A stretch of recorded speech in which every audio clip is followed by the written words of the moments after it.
Halo,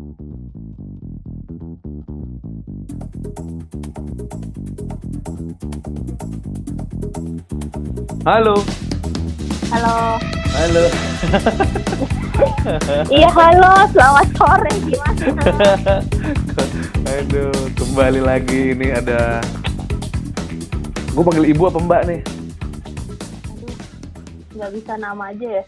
Ini ada kawan gue, Georgine. Ya, selamat siang ya. Kok selamat siang tadi sore? Oh iya, sorry. Apa kabar lu? Gue Georgine nih Baik. panggilannya Gaby. Ya, jangan ditanya ya dari mana. Oh iya, jangan ditanya. Adalah ya. itu, adalah pokoknya, Ya, adalah. jadi, apa kabar lu, Gap? Baik. Sibuk apa nih sekarang? Ya, lawyering Lawyering, masih lawyering. masih, puji Tuhan masih. Di pandemi ini ke kantor? Enggak, WFH. Full WFH ya? Full. Mantap, ini nih. Duh, ini Gaby, lu bukan baru pulang ya? Lu udah lama ya dari Jerman ya? Udah hampir 2 tahun sih. Gue pulang 2018 Maret. Lu pulang 2018 Maret, jadi Udah 2 tahun ya. iya, Gaby ini dari Jerman. Dari universitas apa, Gap? Goethe Universität. Goethe Universität. Itu di mana tuh? Frankfurt. Di mana Di asal aja? Frankfurt, betul. Oh bener anjir. Betul. Asal bener li gua. S2-nya LLM di Goethe, Frankfurt, Iya. Germany.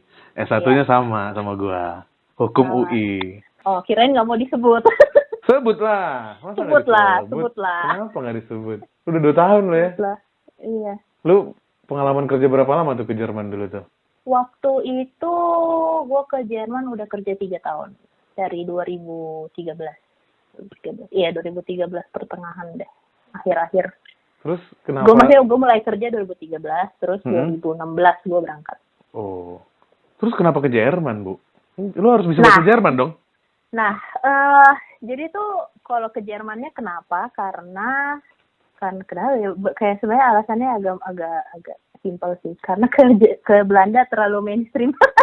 Tapi beneran, karena kayak kalau ke Belanda gue mikirnya nanti paling kan ketemunya banyak orang Indonesia lagi. Jadi kayak ya apa gunanya ya kayak jauh-jauh ke luar negeri, ntar bergaulnya sama orang Indonesia lagi, kayak bosan aja sih, pengen nyoba yang baru juga, suasana yang baru. Terus kalau Jerman kebetulan kan dulu pas SMA itu gue di kelas bahasa, kan biasa orang cuma ada IPA IPS, tapi di SMA gue tuh ada kelas bahasa. Terus di kelas bahasa tuh ada bahasa Jermannya, jadi kayak sempet lah belajar Jerman dikit-dikit, jadi kayak agak mikir juga, ya dengan berbekal sedikit Jerman ya kenapa enggak gitu, ya udah. Tapi lu bisa bahasa Jerman? I mean like now lu bisa bahasa Jerman?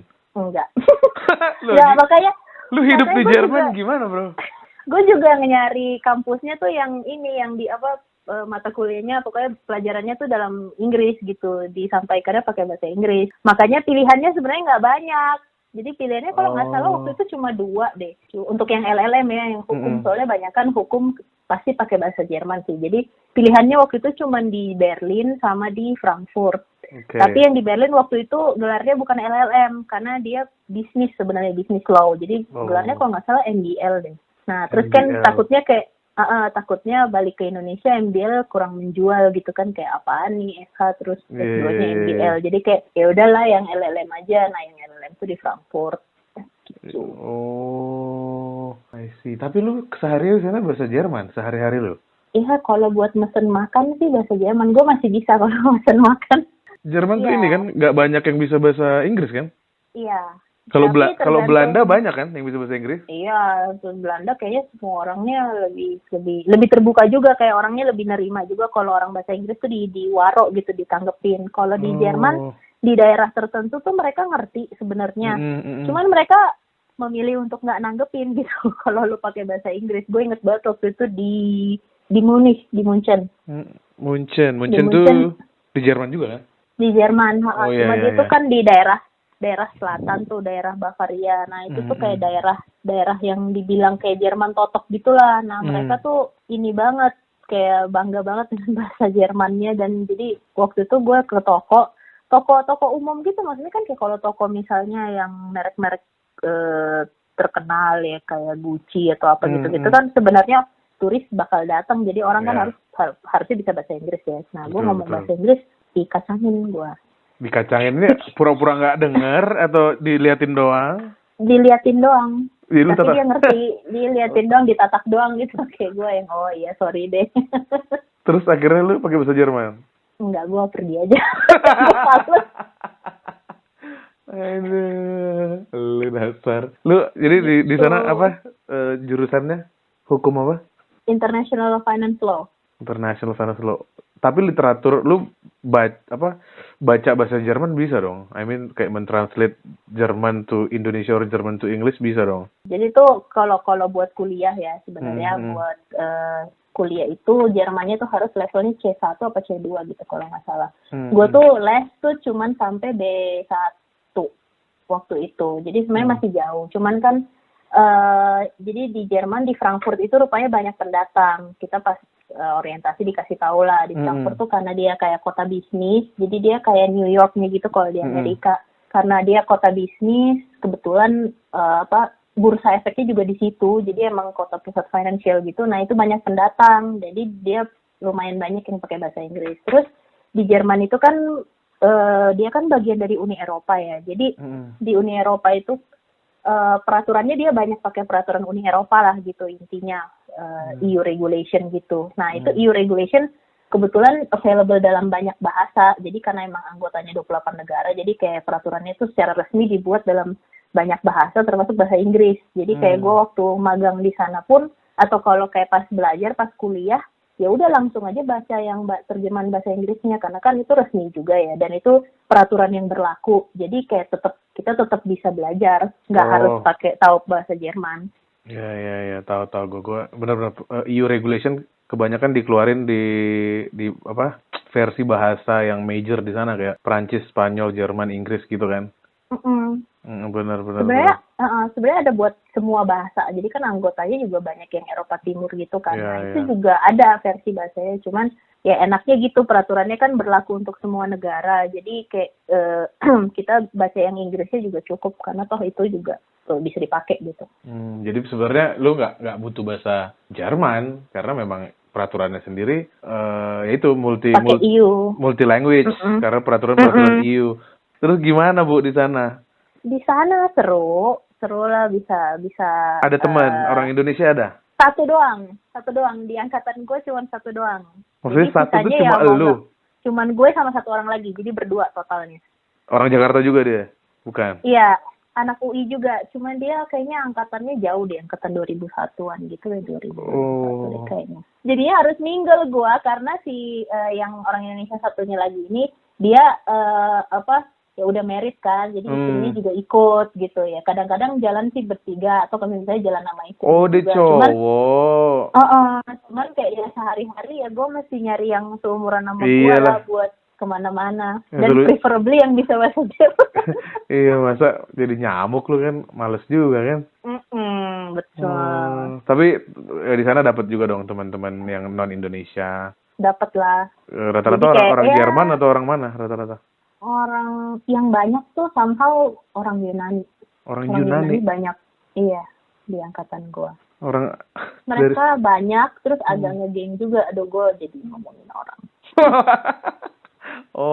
Jadi, tapi I mean lu nggak ada kesusahan kan di sana? Apa sih sebenarnya? Apakah ada ataukah nggak biasa aja lah?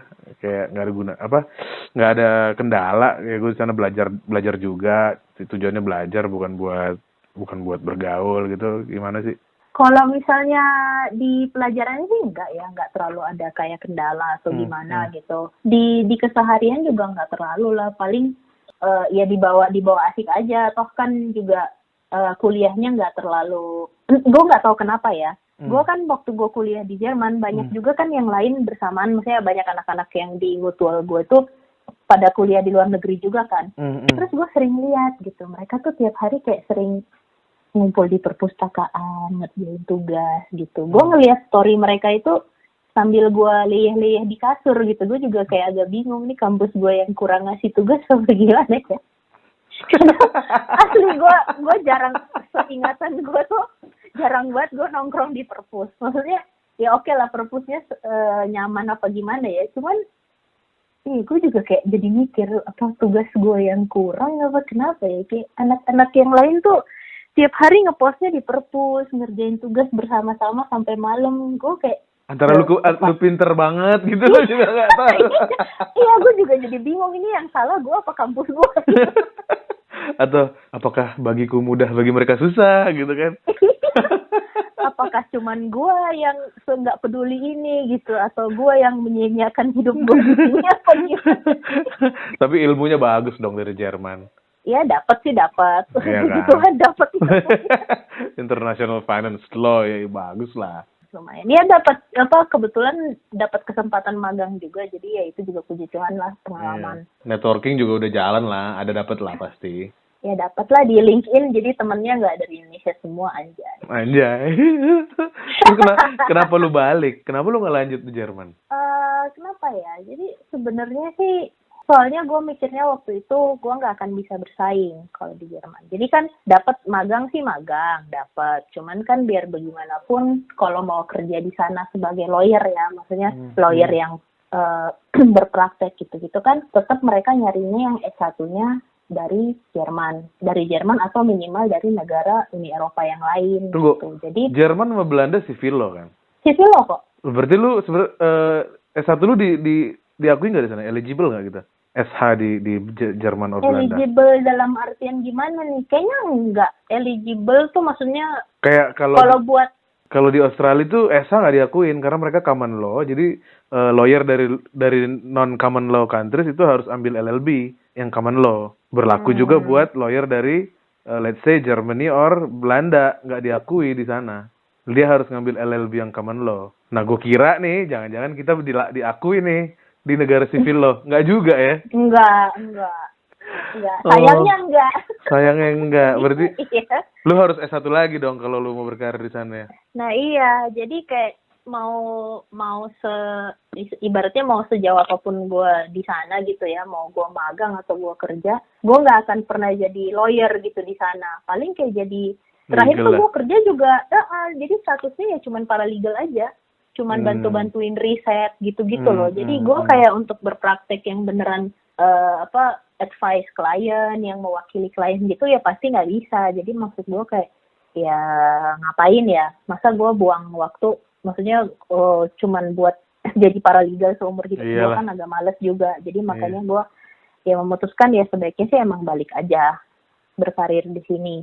Toh juga udah ada pengalaman kerja di sini gitu kan. Karirnya lebih advance lah di negara sendiri kan. Iya. Karena nggak ngulang dari nol. Kalau di sana ngulang dari nol.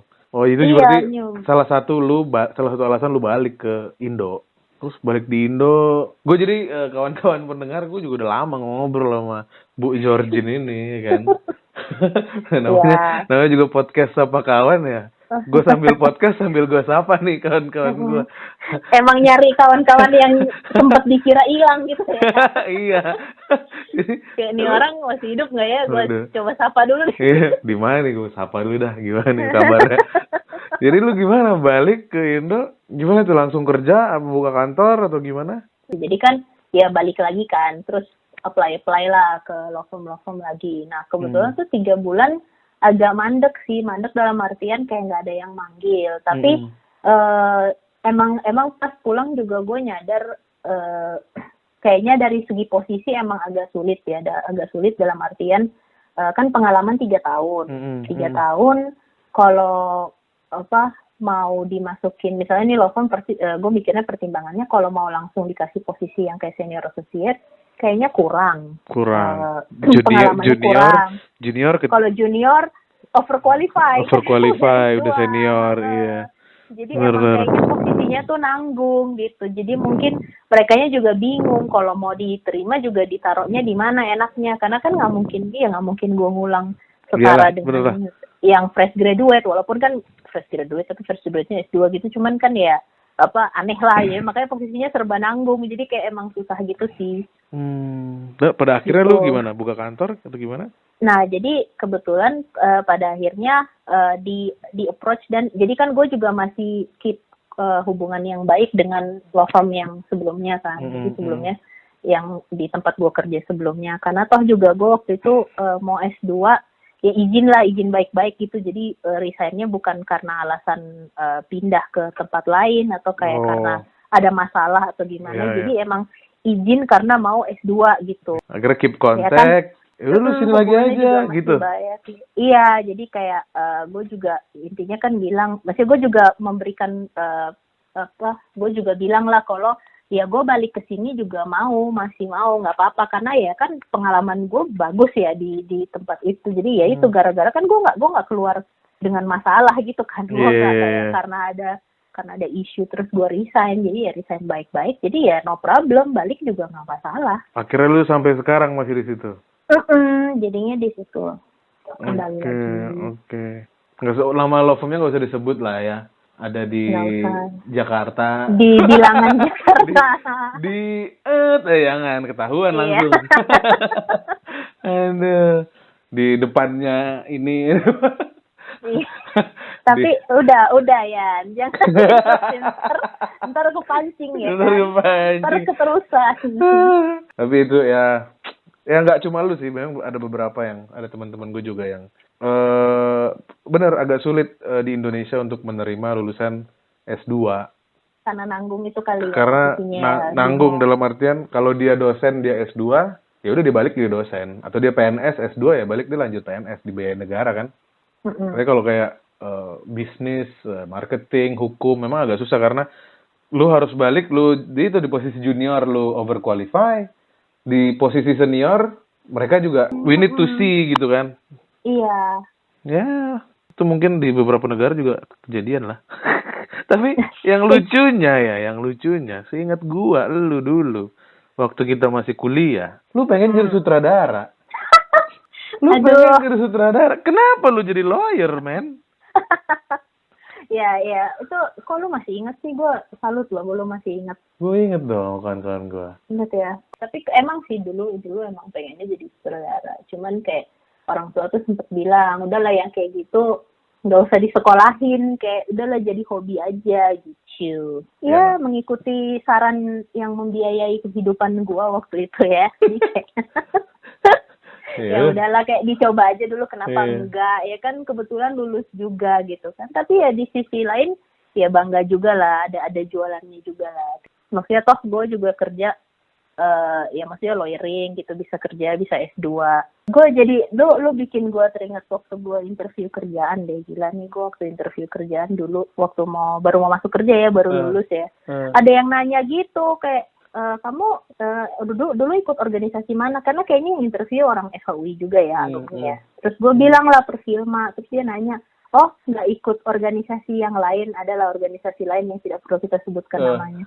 Terus gue bilang enggak gitu, cuman ikut Perfilma. Iya. Terus dia langsung nanya, terus menurut kamu ikut Perfilma ada fungsinya nggak? Ada gunanya nggak untuk masa depan kamu? Kayak agak nyolot gitu loh nanyanya. Gue jadi agak kayak yang kenapa sih bro? Perlu aja kali. Ya kalau gue maksudnya ya terserah ya, mungkin bagi orang lain gak ada gunanya, tapi kalau menurut gue gunanya nomor satu membuat gue survive kuliah hukum ya, dan kayak tetap tersalurkan aja gitu loh si minat di bidang seninya, karena kan yang di FHUI dulu yang arahnya ke seni kayaknya dikit ya, banyakan kan yang lebih ke hukum lah ya. Tapi lu berarti sekarang abis kuliah udah nggak ada, ya murni hukum lah, nggak ada kegiatan yang menyangkut ke cita-cita lama lu itu? Enggak sih, ya nggak paling ada. Nggak ada. Gue mau ngomong apa ya? Nggak ada. Gue ngomong. Aduh. Lalu dedikasi lah 100% demi fiat justisia. Jadi lu udah, berarti balik, lanjut lagi kantor lama. Lawyering, sampai sekarang. Nggak mau resign lu, Gap? Bahaya banget pertanyaannya ya. Oh, didengar sama bosnya. Ini lu lagi duduk sebelah HRD gue apa gimana nih? Enggak, Gaby setia sekali. Is this a test? Apa nih? Is this a test? Ternyata gue di sebelah managing partner lo, bingung gak? gue tiba-tiba gugup nih, tiba-tiba berkeringat di telapak tangan gue nih. Kenapa nih? Enggak lah. Aduh.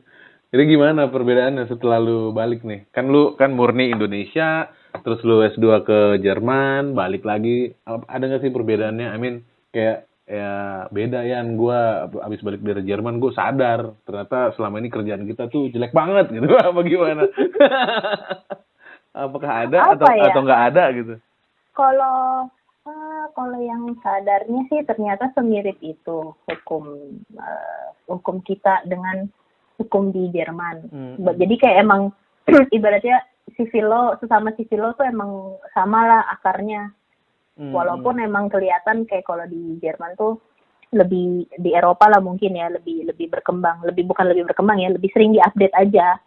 Jadi kayak gue dikasih tahu misalnya kayak DW-nya mereka itu sering banget diupdate, hampir kayak tiap tahun pun akan ngeluarin update yang baru, ada aja pasalnya yang diupdate gitu, dan kayak sistemnya tuh lucu, gue tuh sampai ingat. Jadi kayak dia tuh BW-nya misalnya bentuknya tuh kayak map, tau gak sih map yang ada ringnya gitu kan, yang bisa dicopot dilepas gitu kan. Nah itu kalau ada update baru, ada pasal yang direvisi atau diamandemen atau diupdate gitu, mereka tuh jual cuman yang lembaran yang diganti itu aja. Jadi kayak nih lu kalau mau beli nih lu jual nih kayak lembarannya doang, lu tinggal buang lembar yang lama dari, lu copot dari ringnya gitu, terus lu masukin deh yang baru.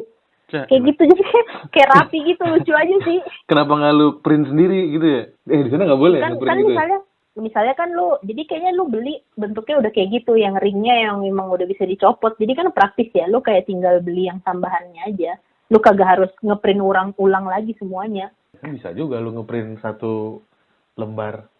Emang orang Jerman ini emang ya perfeksionis. Iya emang apa dijual ya kan.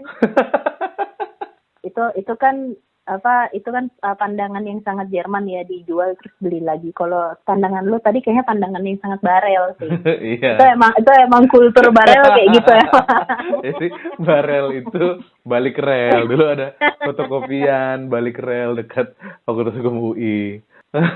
Oh terus tadi BW itu Burger Lake Wet Book. Bukan Burger Lake Wet Book. Gitu ya? Itu KUH Perdata, ya kan? Siapa yang pernah marahin lo gara-gara lo bilang Burger Lake? Dosen Belanda anjir kena marah lo. Apa Burger Lake? Ada. Sebagai iya Pak, sorry maafkan lidah Bumi Putra saya. Iya. Tapi berarti gitu apa? Hampir sama di sini biasanya, cuma di sana lebih progresnya lebih cepet ya.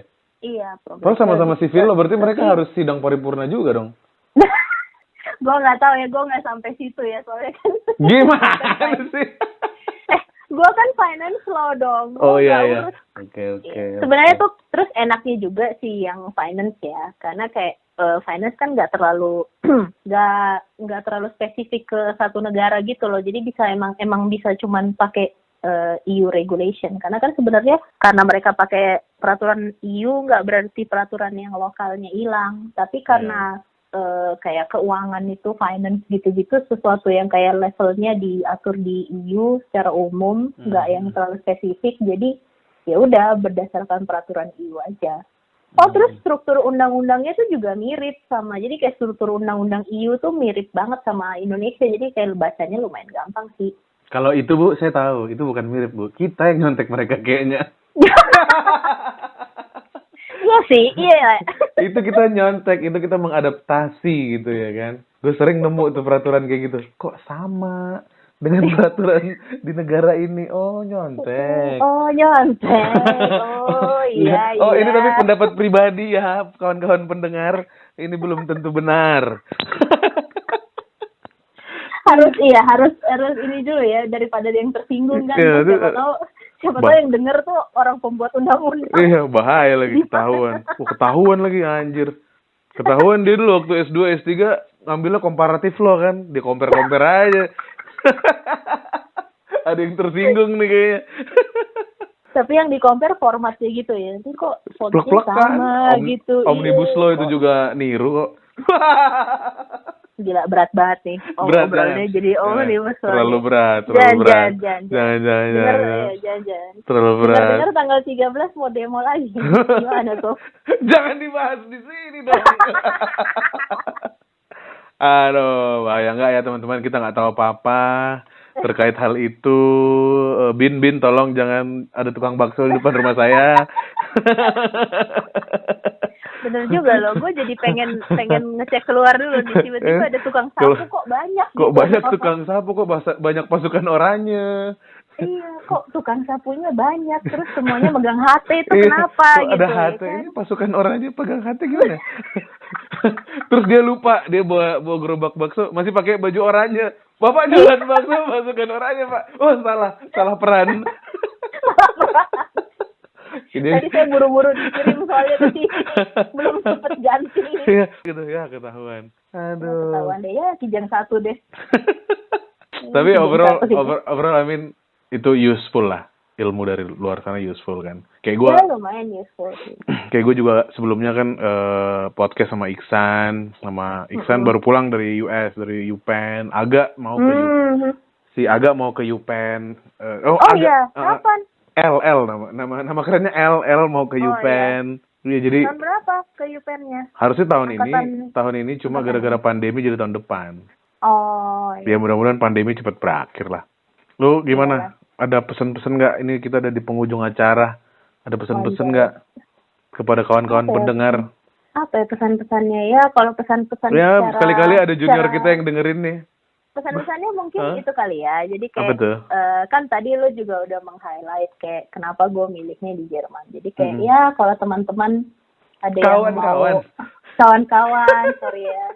Kawan ada yang mau berencana mau S2 ya jangan cuma terpaku di satu negara atau kayak karena temennya banyak yang di situ rame-rame di situ atau gimana ya coba negara yang lain juga bisa. Paling ya itu kayak cari aja infonya misalnya kuliahnya yang dalam bahasa Inggris gitu-gitu. Karena kan tapi mungkin juga kan kalau kawan-kawan ada yang masih masih idealis ya. Jadi kayak emang nyari yang sesuai jurusan. Kalau gue kan waktu itu bener-bener yang penting di Jerman dan bahasa Inggris. Jadi kayak ya udah apa aja gitu jadi gitu. Nah tapi ya nggak apa-apa. Tapi kayak misalnya coba aja di negara lain siapa tahu menarik karena kan kulturnya juga pasti kan beda-beda di tiap negara. Iya. Terus kalau yang lagi nyari kerja ya sabar-sabar aja.